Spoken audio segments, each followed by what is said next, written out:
गणितामध्ये काय करणार आहेत मग बेरीज. बेरीज म्हणजे काय मग?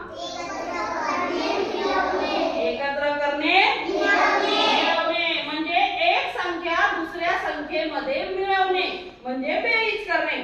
आता बघा